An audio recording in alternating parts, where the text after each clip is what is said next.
Hello students, कैसे हैं आप सभी। हमारे यूट्यूब चैनल बायोलॉजी क्लासेस में आप सभी का स्वागत है। हमने कोशिका भित्ति कर लिया था और आज हम पढ़ेंगे कोशिका झिल्ली, सेल मेम्ब्रेन।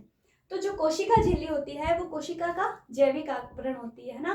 प्रत्येक कोशिका के जीवद्रव्य के चारों ओर विभेदक पारगम में विद्युत आवेशित चयनात्मक झिल्ली पाई जाती है जो वसा और प्रोटीन की बनी होती है।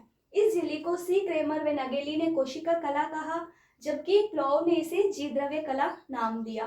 ठीक है, जो कोशिका झिल्ली होती है वो किसकी बनी होती है? लिपोप्रोटीन की।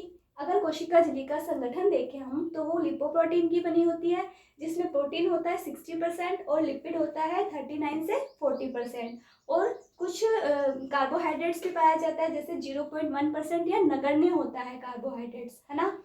और जो बायोलॉजिकल मेम्ब्रेन है, बायोलॉजिकल मेम्ब्रेन का जो अध्ययन है, बायोलॉजिकल मेम्ब्रेन की संरचना को समझने के लिए अनेक वैज्ञानिकों ने अलग अलग समय पर अलग अलग मॉडल प्रस्तुत किए थे। ठीक है, और इन मॉडल का जो अध्ययन है वो मैच्योर्ड आरबीसी में किया जाता है। अच्छा, मैच्योर्ड आरबीसी में क्यों अध्ययन किया जाता है इसका? मैच्योर्ड आरबीसी में अध्ययन इसलिए किया जाता है क्योंकि आरबीसी के अंदर और कोई दूसरी प्रकार की झिल्लियां नहीं पाई जाती, इसलिए जो कोशिका झिल्ली है उसको पृथक करना आसान होता है। जैसे कि आरबीसी में माइटोकॉन्ड्रिया वगैरह नहीं पाए जाते, है ना। तो इन झिल्लियों की कोशिका झिल्लियों की संरचना का अध्ययन करने के लिए अलग अलग वैज्ञानिकों ने अलग अलग मॉडल प्रस्तुत किए। उन मॉडल्स का अपन एक एक करके स्टडी करते हैं। सबसे पहला जो मॉडल है वो लिपिड लेयर मॉडल या लिपिड बाइलेयर मॉडल दिया गया। और ये जो मॉडल है वो किसने दिया था? ओवरटन, गोरियन एंड ग्रेंडल ने दिया था।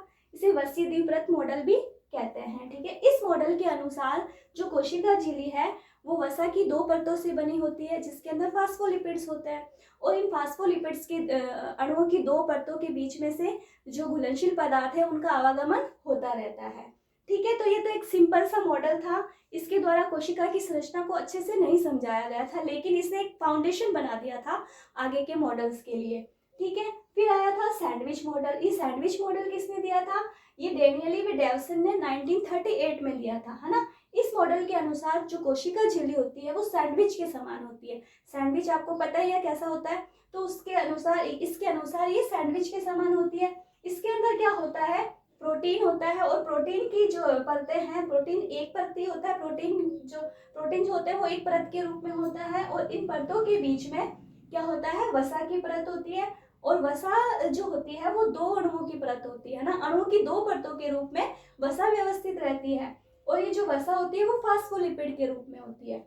और जो प्रोटीन का स्तर होता है वो 20 से 25 एंगस्ट्रॉम होता है दोनों साइड, और बीच में जो वसा का जो स्तर होता है वो 30 से 35 एंगस्ट्रॉम का होता है। ठीक है, और ये जो वसा अणुओं की जो दो परतें हैं वो विपरीत दिशा में व्यवस्थित रहती है, जिसके अंदर क्या होता है? जो हाइड्रोफिलिक जो सिरा होता है, जल स्नेही सिरा जो होता है वो साइडों में होता है, और जो बीच में होता है वो हाइड्रोफोबिक या जल विरागी सिरा होता है, यानी जिसमें से जल आवागमित नहीं हो सकता।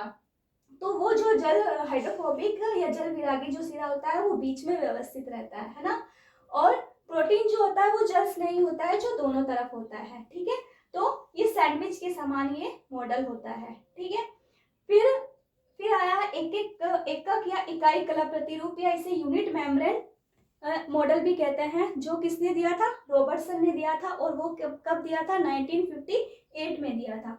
इसके अनुसार क्या होता है?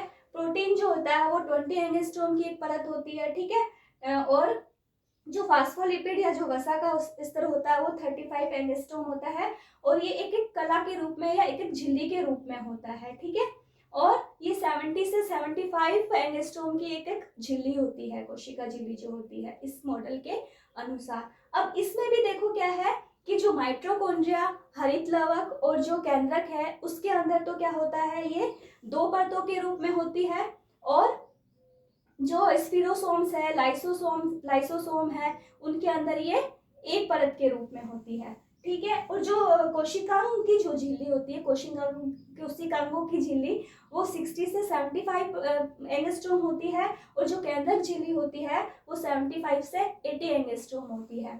ठीक है, तो ये सारे मॉडल आपको समझ में आए। 3 मॉडल अपन ने पढ़े हैं। अब नेक्स्ट वीडियो में अपन जो मॉडल पढ़ेंगे वो कोशिका की संरचना को अच्छे से समझाता है, जो कि क्या है? फ्लूइड मोज़ेइक मॉडल या तरल मोज़ेइक मॉडल।